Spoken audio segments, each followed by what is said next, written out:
Student, तो स्वागत है आप सभी का हमारे अपने YouTube channel study and time में। तो आज हम शुरू करने वाले हैं कक्षा 10 की गणित, और इसमें आज हम पढ़ने वाले हैं अध्याय 1 वास्तविक संख्याएं। तो चलिए इस अध्याय को शुरू करते हैं, और इस अध्याय को हम यूक्लिड विभाजन प्रमेय से शुरू करेंगे। ठीक है, इस अध्याय को हम यूक्लिड विभाजन प्रमेय से शुरू करेंगे, जो कि आपके दूसरे पेज पर है। इस यूक्लिड विभाजन प्रमेय को मैं अपनी भाषा में आपको थोड़े सरल तरीके से तथा डायरेक्ट तरीके से बता ही देता हूँ। इसके बाद मैं आपको ये जो आपकी किताब में लिखा हुआ है इसको समझाऊंगा। ठीक है, तो चलिए शुरू करते हैं। देखो, यूक्लिड विभाजन क्या है। यूक्लिड विभाजन प्रमेय एक समीकरण को कहते हैं, जो कि आपने कक्षा 6, 7, 8 या 9th में भी पढ़ा होगा। भाज्य बराबर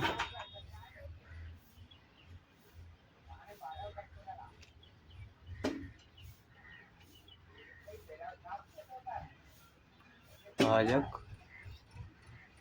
गुणा भागफल प्लस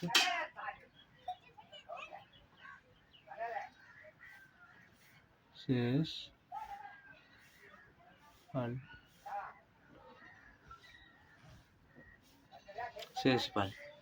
ये वाला फॉर्मूला आपने कक्षा 6, 7, 8, 9th में भी बहुत बार पढ़ा होगा। ठीक है,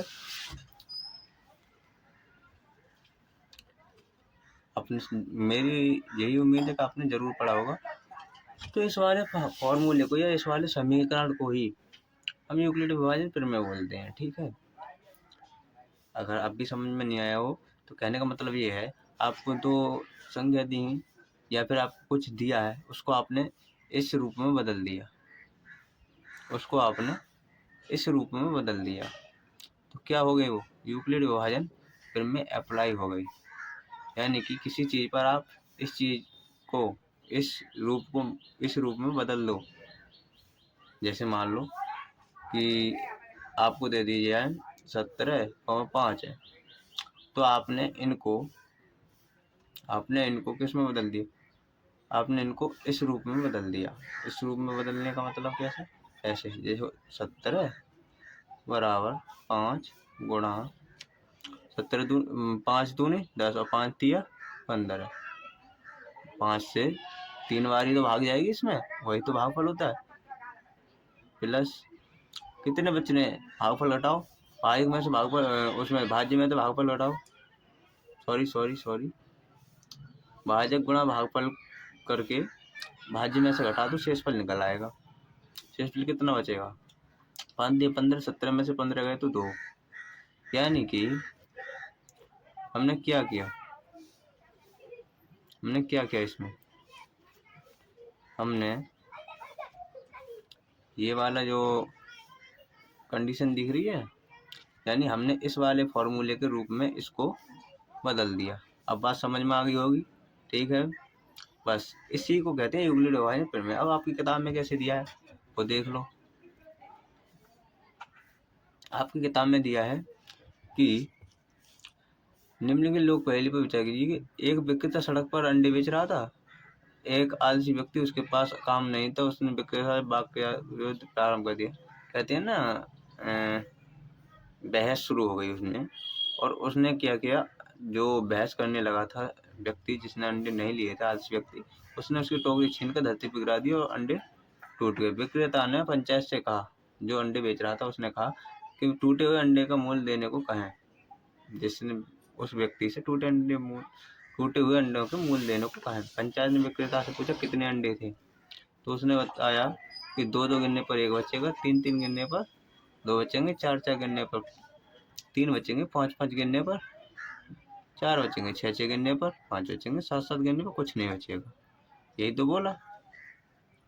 अब देखो, सुनो यहाँ पर मैं आपको बताऊं, देखो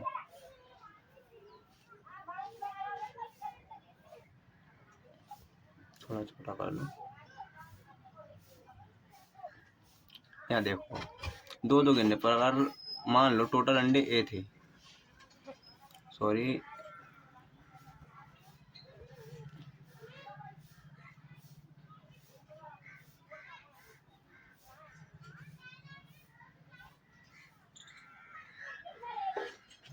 मान लो कि टोटल अंडे कितने थे, 6 थे। तो अगर उन्हें 2-2 करके गिने, कितने, 2-2 करके गिने। देखो यहाँ पर बोला है कि मान लीजिए कि अंडों की संख्या ए है, तो उल्टे क्रम में कार्य करते हुए हम संख्या ए को 150 से छोटी या उसके बराबर है। देखिए इसका उत्तर आगे आप दिया भी है, जो मैं समझा रहा हूँ आपको शॉर्ट में। यह देखिए कि 2-2 करके गिने, कितनी बार गिने, मान लो हमने उभी बार गिने, कितनी बार, उभी बार, ठीक है। यानी कि मान लो टोटल अंडे 20 थे, कितने, 20, और मान लो हमने 2-2 करके गिने, तो कितनी बार गिनेंगे कि 20 अंडे हो जाए, 10 बार, ठीक है। 10 बार गिनने पर 20 में से तो 20 टोटल अंडे 20 गिन जाएंगे। लेकिन अगर बोले मान लो टोटल अंडे 21 कर लो, 21 कर लो इस बात को समझने के लिए, ठीक है। 10 बार गिने, मान लो 10 बार गिने, तो हमारे पास एक अंडा शेष बचेगा ना, बचेगा, बचेगा। माना है उदाहरण के तौर पे, हालांकि अंडे 21 नहीं थे, ठीक है, समझाने के लिए बोला मैंने। मान लो उभी बार गिने, ए अंडों को उभी बार गिना, तो उसके पास एक अंडा शेष बचता है, एक अंडा शेष बचता है।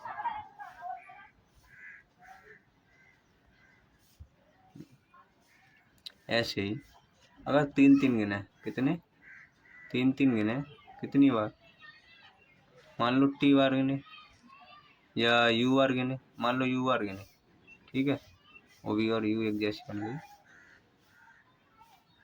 हाँ, तो उसके पास 2 अंडे शेष बच रहे हैं।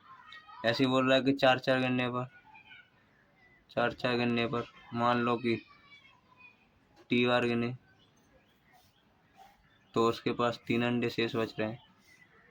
तो हम क्या कर रहे हैं इसमें, यूक्लिड विभाजन प्रमेय तो लगा रहे हैं, क्या कर रहे हैं, इसके लिए हम इनके लिए इस समीकरण के रूप में बदल रहा है, समीकरण के रूप में ही तो बदल रहा है, क्या कर रहे हैं, समीकरण के रूप में बदल रहे हैं, बस ये यूक्लिड विभाजन प्रमेय। अब आगे देखो, अगले पेज पर मैं दिखाऊं तुम्हें।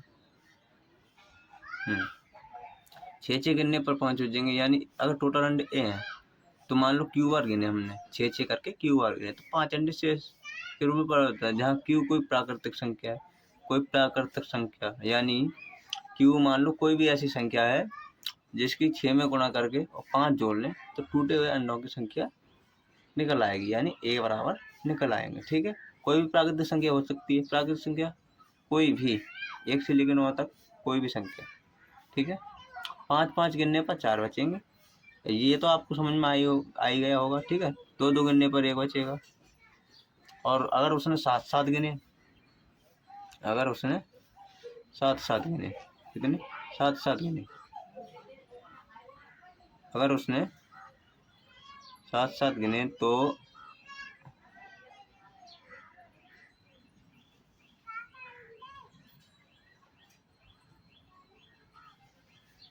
क्या हो रहा है, ये सही है, हाँ। अगर उसने 7-7 गिने, मान लो कि उसने पी बार गिने, यानी क्या हो जाएगा, 7 पी होगा, 7 पी, यानी 7-7 पी बार गिने, तो उसके पास कोई अंडा नहीं बचता, यानी कि टोटल अंडे कितने हैं, 7 गुणा पी के बराबर हैं। पी कोई ऐसी संख्या है जिसकी गुणा हम 7 में करें तो हमारे पास टोटल अंडे निकल आएंगे। ये यूक्लिड विभाजन प्रमेय, सही है, ठीक है। अब आगे देखो, अब यूक्लिड विभाजन प्रमेय को समझने से पहले इसमें एक चीज़ और बता देता हूँ, हाँ, ये पढ़ना जरूरी है आपके लिए। देखो, उपरोक्त स्थिति में हमारे पास 2 पूर्णांक,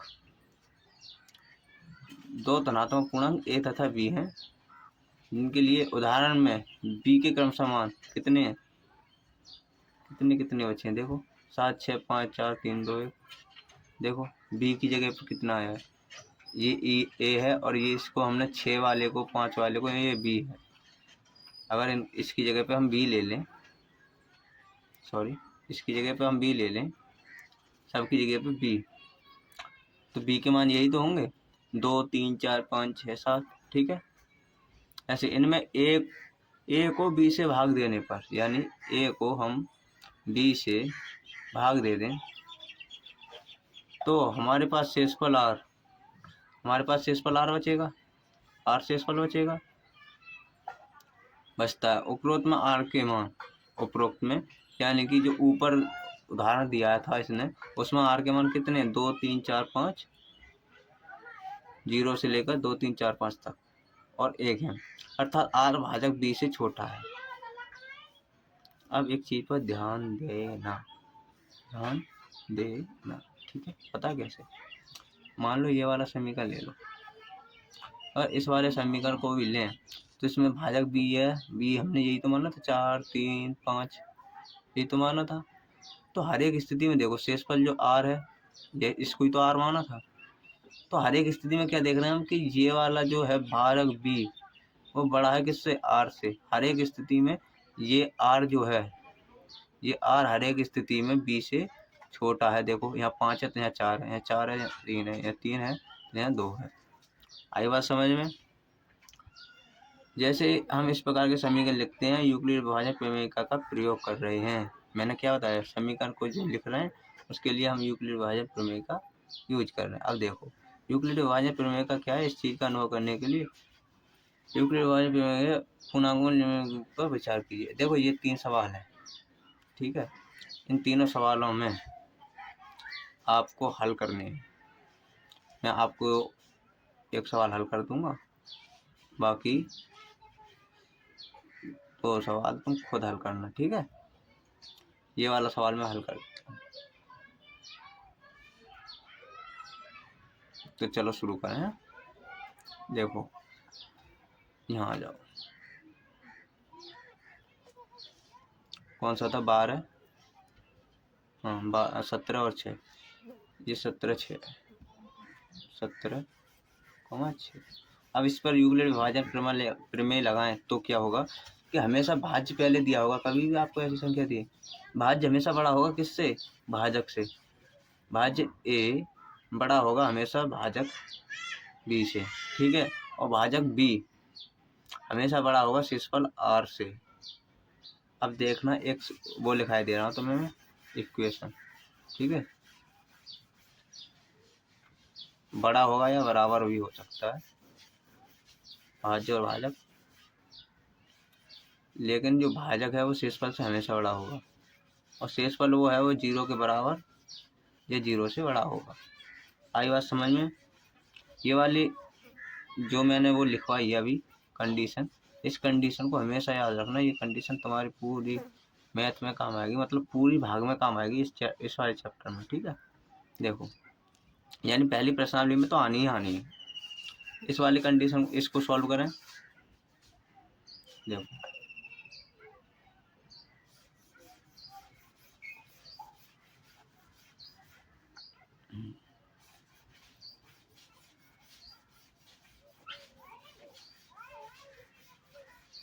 सॉरी, इसको मैं इधर रख दूँ।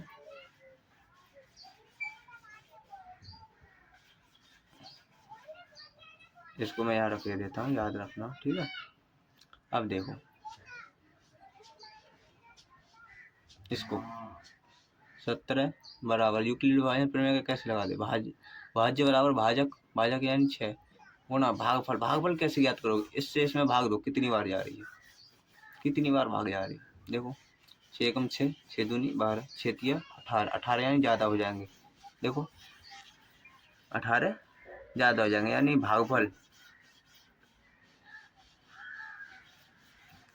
जो शेषफल है, शेषफल कभी माइनस में नहीं जाएगा, या तो 0 के बराबर होगा या फिर 0 होगा, वो 0 से अधिक होगा। ये वाली कंडीशन आपको मैं पहले समझा दूं, उसके बाद इस सवाल को सॉल्व करेंगे ताकि आपको समझने में थोड़ी दिक्कत ना आए, क्योंकि मुझे लगता है वो समझाना पहले ज़रूरी है। देखो मान लो हमने 3 वो ली संख्या,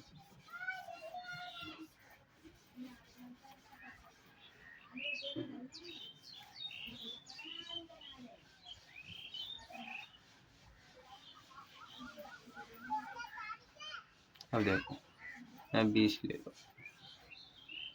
यहाँ भी 24 ले लो और यहाँ पर 27 ले लो, ठीक है।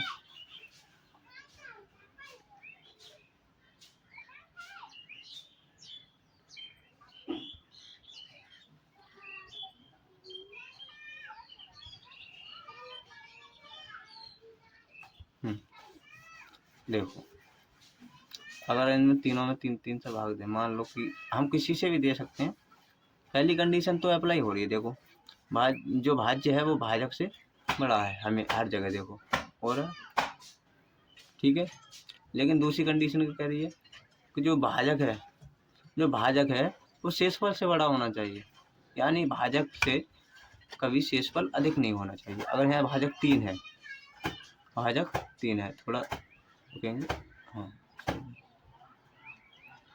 अगर यहाँ भाजक 3 है, अगर हम इसमें भाग दें तो कितनी बार जा रही है, देखो 3 एकम 3 दूनी 6, 3 तिया 9 और 3 चौक 12, 3 पंजे 15, 3 छिंग 18 और 3 सत्ते 21, 3 छिंग 18 ले लो या फिर 3 पंजे 15 ले लो, ठीक है। मान लो 15 इस कंडीशन को समझाने के लिए भाजक हमेशा शेषफल से बड़ा होगा, ठीक है। सॉरी गलत हो गया, मैंने 15 वहाँ लिख दी, 3 पंजे 15, कितने बचे 5। अब यहाँ पर ध्यान दो, जो शेषफल यही तो होता है आर, और जो भाजक बी, तो जो शेषफल आर है वो भाजक बी से बड़ा नहीं होना चाहिए, यानी ये वाली भाग गलत है। क्या है? गलत है। ये वाली कंडीशन समझ में आई। अब देखो हमेशा छोटा होना चाहिए, यानी कि इस वाली भाग में क्या करना है हमको, क्या करना है, इस वाली भाग में हमें करना है क्या, देखो इस वाली भाग में हमें करना है 3 छिंग 18, 3 छिंग 18, यानी यहाँ बचेंगे 2। अब देखो क्या हमारी भाग सही है, यहाँ पर जो शेषफल है वो भाजक बी से छोटा है या बड़ा है, छोटा है, यानी भाग सही है। ये वाली कंडीशन समझ में आ गई। अब देखो दूसरी कंडीशन क्या कह रही है, जो शेषफल है, शेषफल आर, वो हमेशा 0 के बराबर या फिर 0 से बड़ा होगा, ठीक है। या तो 0 के बराबर या 0 से बड़ा होगा। ये नहीं कि तुम इसको छोटा कर दो। देखो समझो कैसे, मान लो कि 3 में 27 कर दें, या फिर थोड़ा वो कर दूँ, मैंने समझने के लिए सवाल को थोड़ा बदलना पड़ेगा, है ना। मान लो 25 कर दें। अब देखो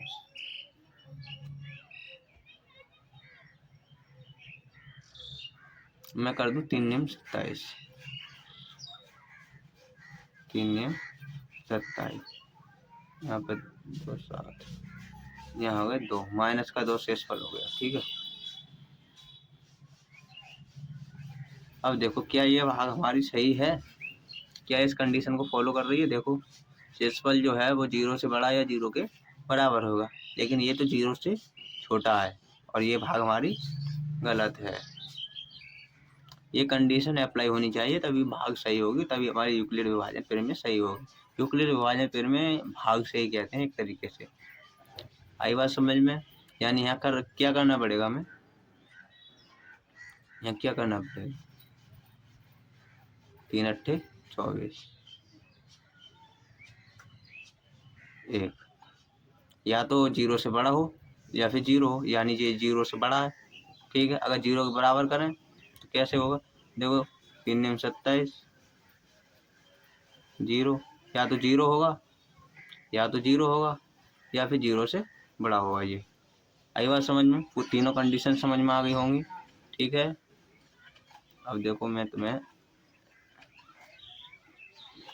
इस वाली इक्वेशन को समझाता हूँ। देखो अब हम इसमें भाग कैसे देंगे, कब सही जाएगी हमारी, 6 से भाग 17 में देंगे तो जितनी बार भाग जाएगी वही भागफल होता है। यहाँ पर भागफल लिखेंगे, यहाँ पर भागफल लिखेंगे, कितनी बार भाग जा रही, देखो 6 तिया 18, ज़्यादा हो जाएंगे यानी शेषफल 1 माइनस में चला जाएगा, तो 6 दूनी 12, 6 दूनी 12, यानी 2 बार भाग जा रही है। प्लस शेषफल कितना बच रहा है, 17 में से 12 घटा दो, कितने बचे, यानी 6 दूनी 12 है ना, तो 17 में से उन 12 को घटा दो, कितने बचे 5, बस लगा दी हमने यूक्लिड विभाजन प्रमेय, और कुछ नहीं है। बस समझ में आ गई होगी। इन वाले दोनों सवालों को आराम से कर लोगे। आगे बढ़ें। देखो ध्यान दीजिए, क्यू और आर कभी भी शून्य नहीं हो सकते। इस बात सॉरी गलत हो गया। क्यू और आर शून्य भी हो सकते हैं, यानी जो भाजक है, क्या पढ़ा है मैंने भाई, क्यू और आर शून्य भी हो सकते हैं। हमने यही समीकरण तो पढ़ा, ए बराबर बी क्यू प्लस आर। ये अंग्रेजी में बता रहा हूँ मैं तुम्हें, हिंदी में ये वाला भाज्य, अगर मैं तुम्हें समझाऊं, ये वाला भाज्य, ये भाजक है गुणा भागफल प्लस शेषफल, मैंने वहाँ पे भी बताया था। तो हमें यहाँ ध्यान देने वाली बात ये है कि जो Q है,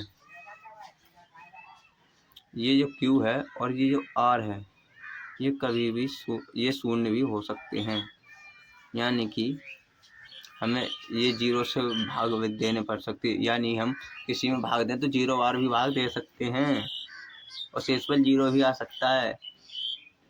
ठीक है, ये नहीं है कि 0 बार भाग नहीं जाती। अब याद रखना, कभी भी किसी में भाग दो तो जरूरी नहीं है कि एक ही बार जाएगी, कम से कम के 2 एकम 2 बार भाग चली गई कि आंसर 0 नहीं, 2 की भाग 0 बार चली जाएगी, यानी 2 की भाग 0 बार दोगे तो 0 आएगा, शेषफल उतना ही बचेगा जितना दिया गया है।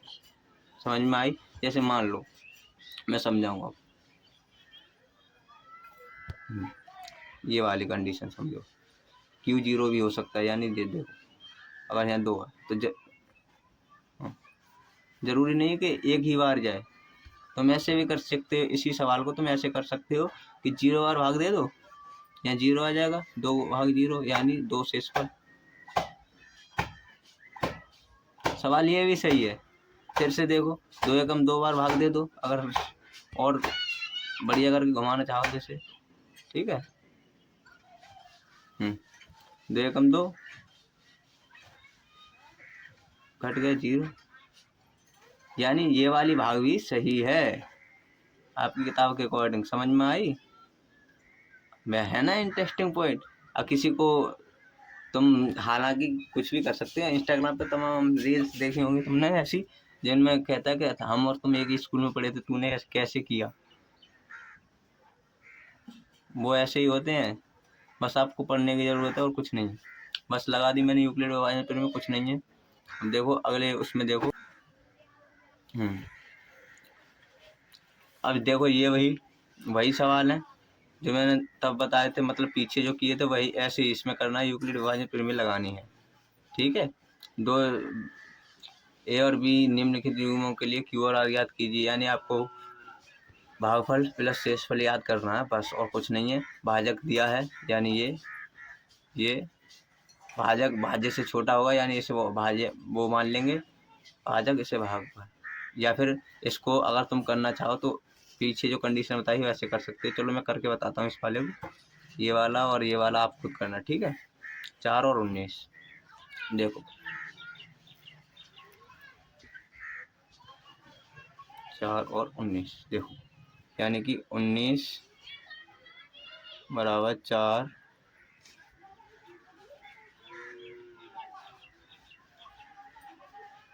गुणा 4 चौक 16, 4 चौक 16 प्लस 3, ये लग गई यूक्लिड विभाजन प्रमेय।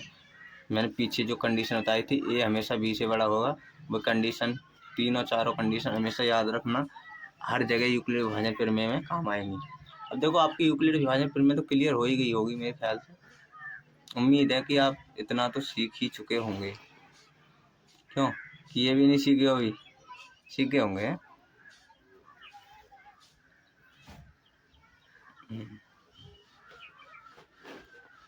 ये देखो यूक्लिड विभाजन प्रमेय का को एक बार पढ़ लें, आपकी किताब में कैसे दिए। यहाँ देखो, क्यू और आर अद्वितीय हैं, ये केवल ऐसे पूर्णांक हैं जो प्रतिबंध को संतुष्ट करते हैं। अब देखना, ये वाला समीकरण कब संतुष्ट होता है, जब क्यू और आर हों, यानी बिना शेषफल और बिना भागफल के हमारी जो इक्वेशन थी भाजक गुणा भागफल प्लस शेषफल, वो पूरी नहीं होगी। और जो भागफल और शेषफल हैं वो हमें दिए नहीं होते, वो हमें अब अपने आप प्राप्त होते हैं। देखो अगर कोई भी भाग देंगे जैसे 20 और 3, तो इसमें हमें ये भागफल और शेषफल नीचे जो प्राप्त होगा वो खुद ही प्राप्त होगा, हमें पहले से तो पता नहीं थे। ये ऐसे अद्वितीय हैं जो केवल ऐसे पूर्णांक हैं जो इसको संतुष्ट करते हैं। आपने समझ लिया होगा कि लंबी विभाजन प्रक्रिया से कुछ भी नहीं है। जैसे कि आप इतने वर्षों तक चल रहे आए हैं, क्यू और आर क्रमशः भागफल तथा शेषफल कहा जाता है। आपकी यूक्लिड विभाजन प्रमेय खत्म हो चुकी है। एक टॉपिक और है यूक्लिड विभाजन एल्गोरिदम, उसके बाद हम उसको प्रश्नावली को पढ़ना प्रारंभ करेंगे। ठीक है, हो सकता है कि प्रश्नावली आज ना हो पाए क्योंकि आधा घंटा तो बीत ही चुका है। मैं ज़्यादा लंबी वीडियो नहीं खींचूंगा।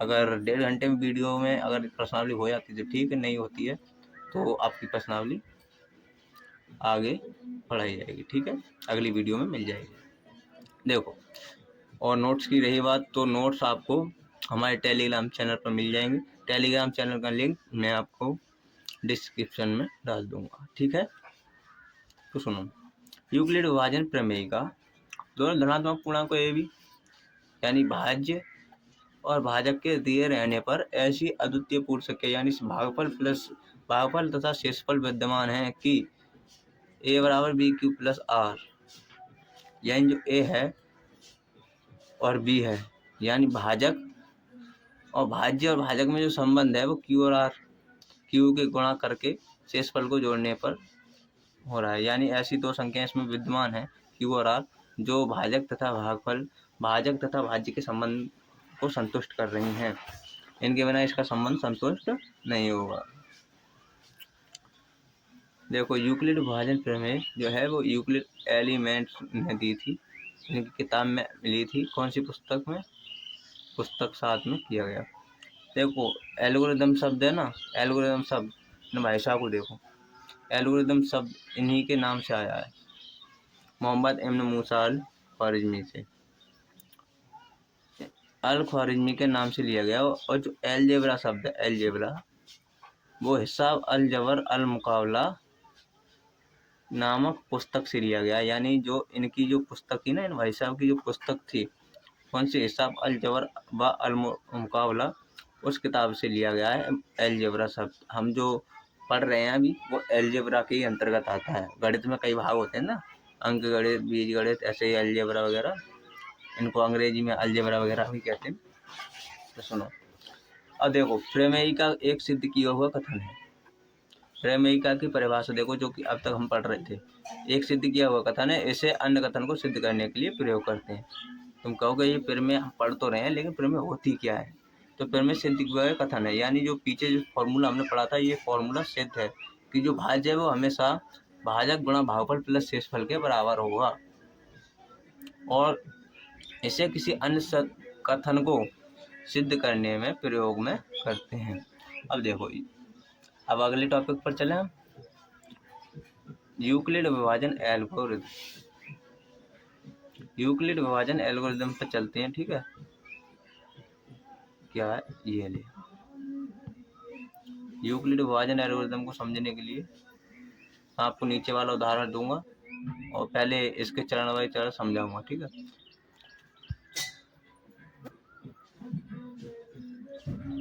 इसका यूक्लिड विभाजन एल्गोरिदम, हाँ सही है, जिसके चरण नीचे से, हाँ, दो धनात्मक पूर्णांक मान लीजिए सी और डी, मान लीजिए सी और डी, यानी ये भाज्य ये भाजक।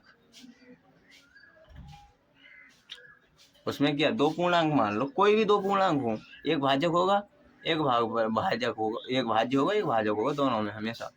वहां पर हमने ए माना था और बी माना था, यहाँ पे सी तथा डी मान लिए बस। मैंने क्या बताया, भाज्य जो है हमेशा भाजक से बड़ा होगा। देखो आगे कंडीशन।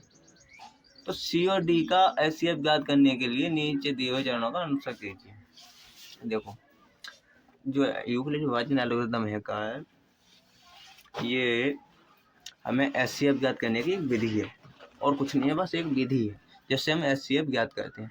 बस इसमें 3 चरण होते हैं जो कि मैं आपको अभी पढ़ के उदाहरण के द्वारा समझाऊंगा। उसके बाद प्रश्नावली पर चलना, आप शुरू के 2-3 सवाल आराम से हल कर लेंगे, बाकी कर तो नीचे वाले सवाल भी हल लेंगे, पर थोड़े वो सवाल थोड़े घुमा कर हैं, तो अगर कर लेते हैं तो अच्छी बात है, नहीं कर पाते हैं तो मुझे बताना कमेंट में। अगली वीडियो में तो आपको पूरी प्रश्नावली हल करके दूंगा ही दूंगा, अगर इस वीडियो में कंप्लीट नहीं हो पाती है तो। ठीक है, चलो शुरू करें। सी और डी के लिए यूक्लिड विभाजन प्रमेय का प्रयोग कीजिए। इसलिए हम ऐसे क्यू आर ज्ञात करते हैं जहाँ सी बराबर डी, यानी हमें यूक्लिड विभाजन प्रमेय यूज करनी है सी तथा डी के लिए। मान लो हमने सी और डी इन्हें ले लिया, ठीक है, सी और डी इन्हें ले लिया 4,52 तथा 12,576 को। अब देखो पहले चरण में कौन कौन से दो चीज थी, हमें दो वो दिए थे, उसमें देखो 4,052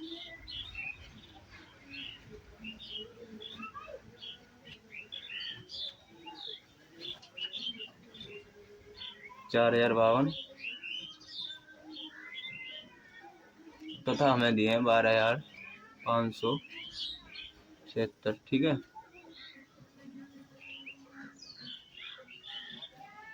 अब देखो सी हमेशा बड़ा होगा डी से, ठीक है। तो क्या करना है, जो भाज्य है वो कौन सा होगा, भाज्य कौन सा होगा, जो बड़ा होगा, सीधी सीधी बात है। लगाओ भाज्य कौन सा, भाज्य ये हो गया, भाजक ये हो गया। करो यूक्लिड विभाजन प्रमेय 12,576 इक्वल टू 4,052। अब मैं आपको एक शॉर्ट ट्रिक बता रहा हूँ भाग देने की, ध्यान से देखना। 4 है, इस 4 से आगे वाले में भाग दो,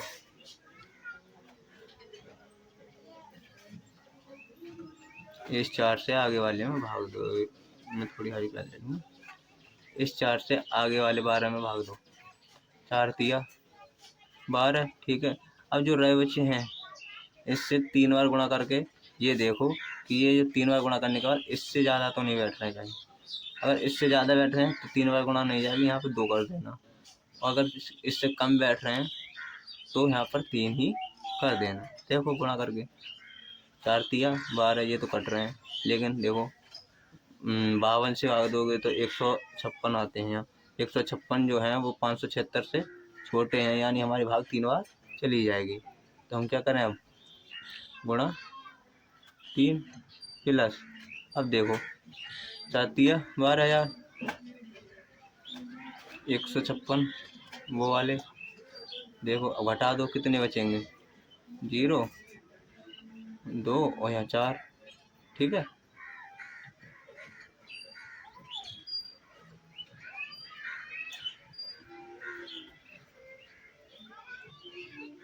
₹420।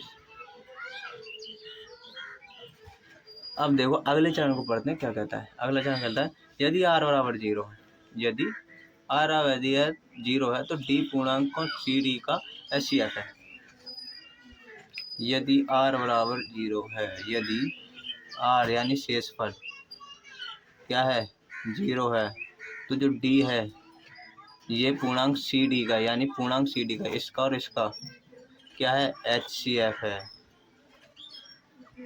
लेकिन अगर r बराबर 0 नहीं है तो क्या करोगे, देखो, लेकिन यदि r बराबर 0 नहीं है तो d और r के लिए यूक्लिड विभाजन प्रमेय का प्रयोग कीजिए। यहाँ पर थोड़ा टॉपिक इंटरेस्टिंग है, मैं समझाता हूँ कैसे। देखो यहाँ पर हमने यूक्लिड विभाजन प्रमेय किस पर लगाई, यहाँ पर लगाई हमने सी तथा डी पर, ठीक है, ठीक है, पक्की याद है। यहाँ पर डी है, ये सी है। मैं थोड़ा पेन से लिख दूँ ताकि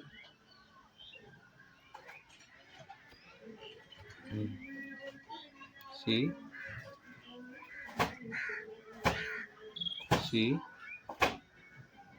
थोड़ा कलर सही ले लो, सी डी क्यू और आर, ठीक है। अब हमें करना क्या है, यूक्लिड विभाजन प्रमेय है वो हमें डी तथा आर पर लगानी है। दूसरा चरण यही बोला, अगर आर बराबर 0 नहीं है तो हमें डी तथा आर पर यूक्लिड विभाजन प्रमेय लगानी है। तो भाज्य कौन सा होगा, जो बड़ा है, और भाजक जो छोटा है, सीधी सीधी बात है। यानी कि हमेशा डी क्या होगा, डी हमेशा बड़ा होगा ना आर से, कंडीशन के अकॉर्डिंग डी हमेशा आर से बड़ा होगा, और डी क्या होगा फिर भाज्य होगा हर बार। तो डी और आर पर यूक्लिड विभाजन प्रमेय में लगाओ। सॉरी, हाँ, 452 इक्वल टू 420।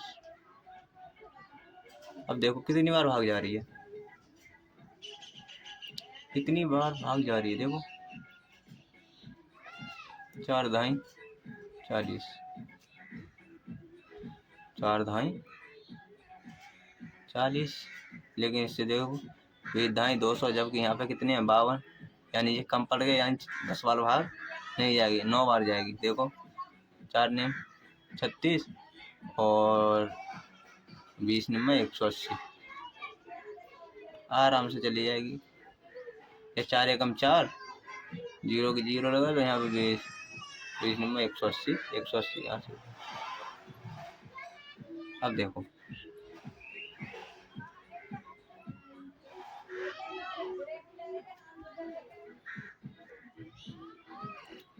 4 नेम 36,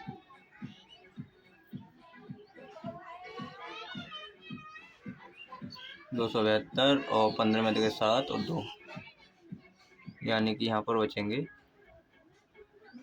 272। ठीक है, फिर क्या कह रहा है, तीसरा चरण पढ़ो। तीसरा चरण बोल रहा है कि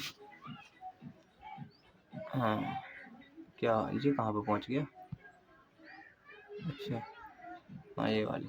तीसरा चरण बोल रहा है कि यदि इस प्रक्रिया को तब तक जारी रखिए, इस प्रक्रिया को तब तक जारी रखिए जब तक शेषफल 0 प्राप्त ना हो। इसी स्थिति में प्राप्त भाजक ही वांछित HCF है। इस वाले लाइन को हम बाद में समझेंगे, इतनी लाइन को पहले हम इसको पढ़ते हैं। इस प्रक्रिया को जब तक जारी रखिए जब तक शेषफल 0 प्राप्त ना हो। ठीक है, इसको पढ़ते हैं, अप्लाई करते हैं।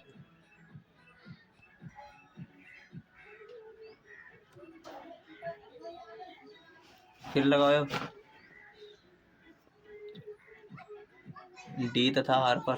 अब देखना यहाँ पर एक चीज, हर बार डी का मान चेंज होगा, यानी कि जो भाजक की जगह पर आएगी वही डी है, हमेशा ध्यान रखना। यानी हर बार शेषफल क्या बनेगा, डी बनेगा, हर बार शेषफल डी बनेगा और हर बार डी भाजक बनेगी जब तक कि आर बराबर 0 प्राप्त न हो। इस बात पर ध्यान रखना कि आर बराबर 0 प्राप्त न होगा तब तक, जब आर बराबर 0 नहीं होगा तब तक हमारी जो डी है वो भाज्य बनेगी और आर है वो भाजक बनेगी, ध्यान रखना। फिर देखो नई डी जो है, इस नई डी को क्या बना दो, भाज्य, यानी 420 इक्वल टू कितने हैं 272 इंटू, देखो कितनी बार जा रही है, 200 दूनी 400, लेकिन 72 20 बार नहीं जाएगी, यानी एक बार जाएगी कोई। प्लस कितने बच रहे हैं, देखो 148, 148।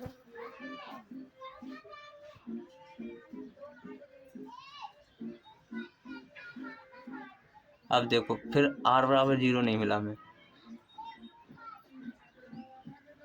r बराबर 0 नहीं है अभी भी, तो हमें फिर लगानी है, जब तक जारी रखनी है जब तक कि r बराबर 0 ना हो। r बराबर 0 आ जाएगा ना, यानी शेषफल 0 हो जाएगा, तब रोकनी है हमें जाके। ठीक है, लगाए रहते हैं। ठीक है, अब मैं बिना बोले लगाता रहूंगा। ठीक है,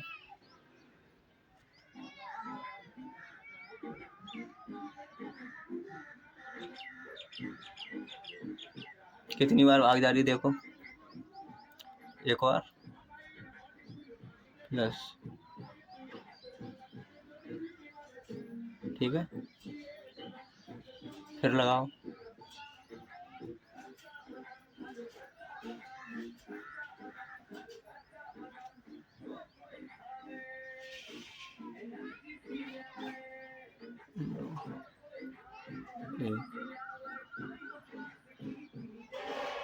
फिर लगाओ,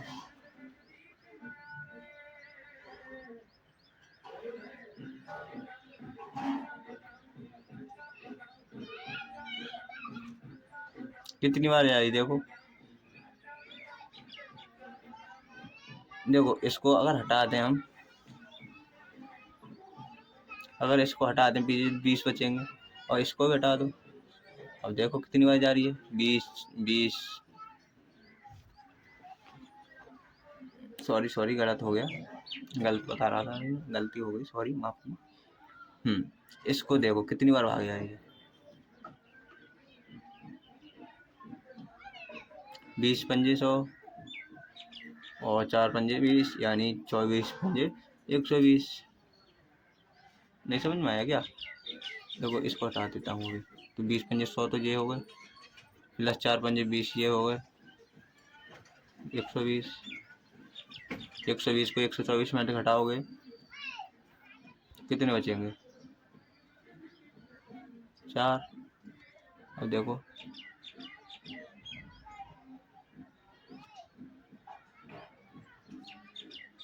ठीक है,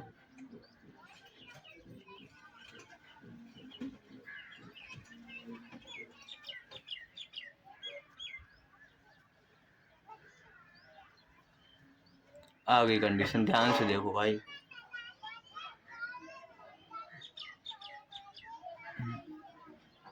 देखो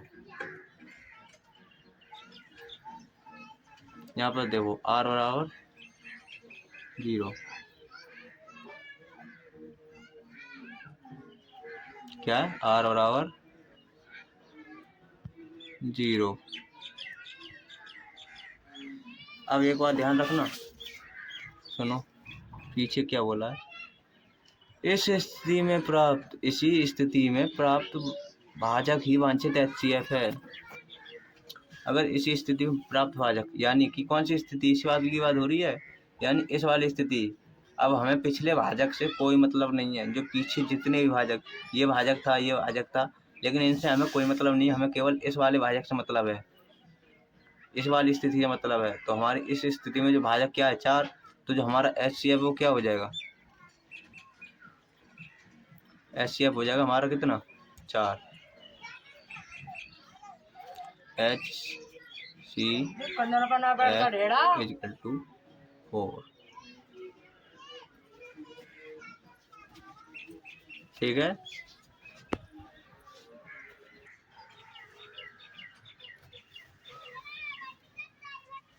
अब देखो HCF हमारा कितना है,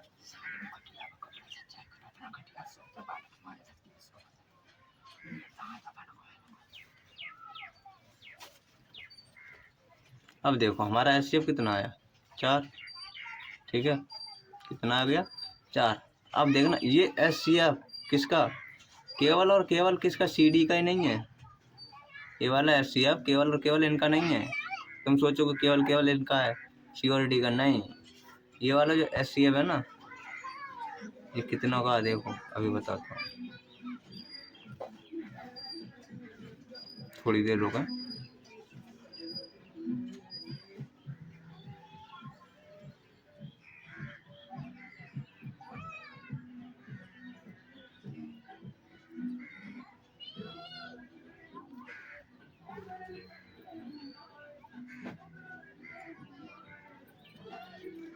आपको जितने ये देख रहे हैं,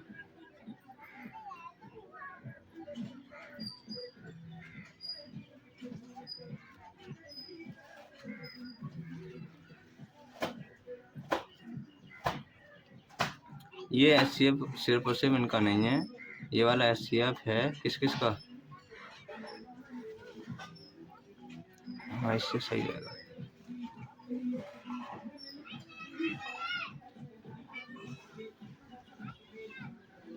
इन सभी का HCF क्या है, 4 ही है। ठीक है,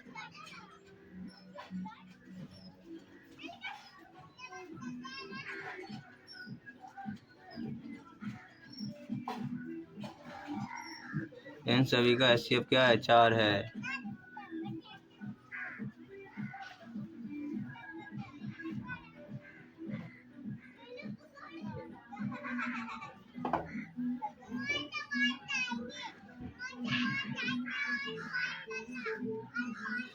इन सभी का HCF क्या है, 4 है।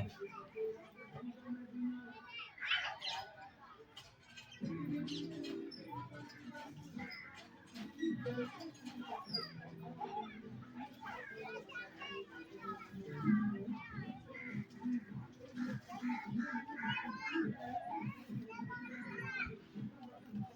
सभी का एचसीएफ कितना है? 4 है।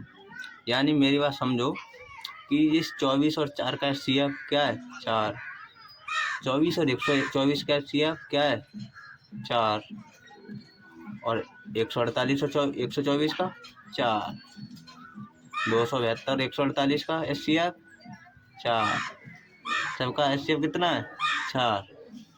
अब एक चीज पर और ध्यान देना, यहाँ पर केवल और केवल ये वाली दो युग्म यानी ये वाला एक जोड़ा, एक 12,576 और 4,052 ही तो CD थे, केवल और केवल यही तो CD थे।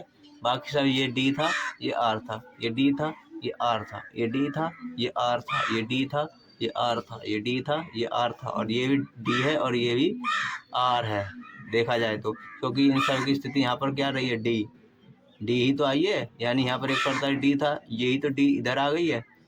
समझने की बात है। तो आगे देखो, सुनो, इससे हम क्या सीख रहे हैं? देखो, इससे हमें एक चीज सीखने को मिली, इससे हमें देखने को मिला क्या कि जो एचसीएफ है किसका, सॉरी,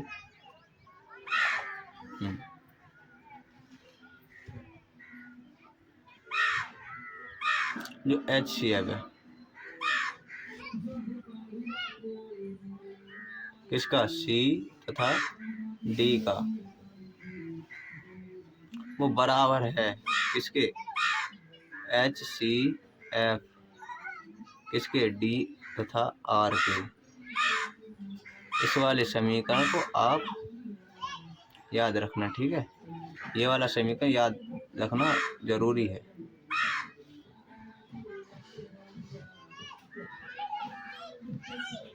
इस वाले समीकरण को याद रखना, ये समीकरण जरूरी है, क्योंकि आपसे अगर एग्जाम में पूछ ले, क्या पूछे? आपको दे दे, आपको ये दे दे कि आपको बोले कि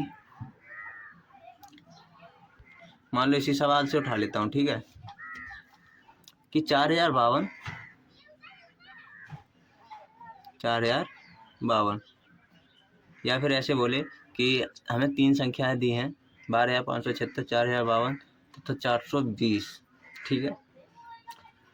तो उन तीनों संख्याओं में 12,576 C है, 4,052 D है तथा 420 R है, जिनमें 4,052 तथा 420 का HCF 4 है। तो 12,576 तथा 4,052 का HCF कितना होगा? तो आप इस बात पर ध्यान देना, किस पर, कि 420 और 4,052 का HCF कितना है? 4 है। यानी D तथा R का HCF कितना है? 4 है। तो वो HCF C तथा D के HCF के बराबर होगा। यानी 12,576 तथा 4,052 का HCF कितना होगा? 4 ही होगा। यानी आप आसानी से सवाल हल कर सकते हो, आपको पूरा करने की जरूरत नहीं पड़ेगी। आई होप आपको यूक्लिड विभाजन एल्गोरिदम पूरी समझ में आ गई होगी। अब प्रश्नावली की तरफ बढ़ें और इस सवाल को भी एक बार चेक कर लें। देखो, ये आपकी किताब में दिया है, पहले चरण, दूसरा चरण, तीसरे चरण, और यहाँ पर देखो, आप पढ़ोगे तो सब समझ में आएगा। देखो, नए शेष पर 4 को लेकर यूक्लिड विभाजन प्रमेय का प्रयोग यहाँ पर देखो ये लगा दिया, और देखो यहाँ का HCF 4 है, 12,576 तथा 4,052 का HCF 4 है। लेकिन ध्यान दीजिए कि बोला ना 24 और 4 का, 124 और 24 का, 148 और 124 का, इन सभी का HCF कितना है? तथा HCF, इन सभी का HCF क्या है? बराबर है। इन सभी का HCF कितना है? 4 है। यूक्लिड विभाजन एल्गोरिदम ना की बड़ी संख्याओं का HCF ज्ञात परिकलन करने में उपयोगी। अब तो ये इसलिए भी महत्वपूर्ण है कि एल्गोरिदम में से एक है, ये उन एल्गोरिदम में से एक है जिनका कंप्यूटर में प्रोग्राम के रूप में सबसे पहले प्रयोग किया गया था। अब ध्यान रखना एक बात, प्रश्न बन गया, ऐसी कौन सी एल्गोरिदम है जिसका प्रयोग कंप्यूटर में एक प्रोग्राम के रूप में सबसे पहले प्रयोग किया गया था? तो वो कौन सी है? यूक्लिड विभाजन एल्गोरिदम, ठीक है। प्रश्न बन गया ना, बन गया। देखो किताब से अगर आप प्रश्न ढूंढना शुरू करोगे तो इतने प्रश्न बना लोगे, और खुद से प्रश्न बनाना सीखो ताकि आपकी मेमोरी है वो हाई हो, ठीक है। यूक्लिड विभाजन प्रमेय और यूक्लिड विभाजन एल्गोरिदम परस्पर इतने अंतर्निहित हैं, यानी इनमें इतना कम अंतर है कि लोग प्राय यूक्लिड विभाजन प्रमेयिका को ही यूक्लिड विभाजन एल्गोरिदम कहते हैं। यद्यपि यूक्लिड विभाजन प्रमेयिका यूक्लिड विभाजन एल्गोरिदम को एक धनात्मक पूर्णांक के लिए ही, यानी यद्यपि यूक्लिड विभाजन प्रमेयिका या एल्गोरिदम को केवल धनात्मक पूर्णांकों के लिए ही, इस बात पर ध्यान देना, ये यूक्लिड विभाजन एल्गोरिदम है या यूक्लिड विभाजन प्रमेयिका है। मैं आपके लिए थोड़े छटाव कर दूं, ठीक है ना, काले से करूं। देखो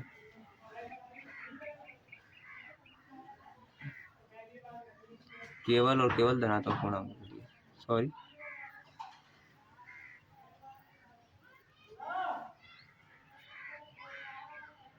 ये क्या कर रहे हो, हाँ इस पर ध्यान, केवल धनात्मक पूर्णांकों के लिए।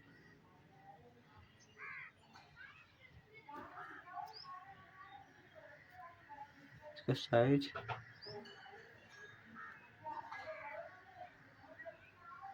सही है, केवल धनात्मक पूर्णांकों के लिए, ये थोड़ा अब सही है, ये केवल धनात्मक पूर्णांक के लिए है। और हाँ, कंप्यूटर में प्रोग्राम के रूप में सबसे पहले प्रयोग,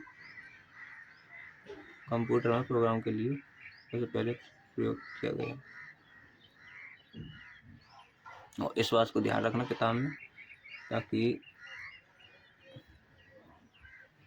और इन चरणों को तो आपको याद रखना ही है, पीछे जो दिए हैं, हाँ यहाँ पर दिया है, कौन से, ये वाला वो याद रखना।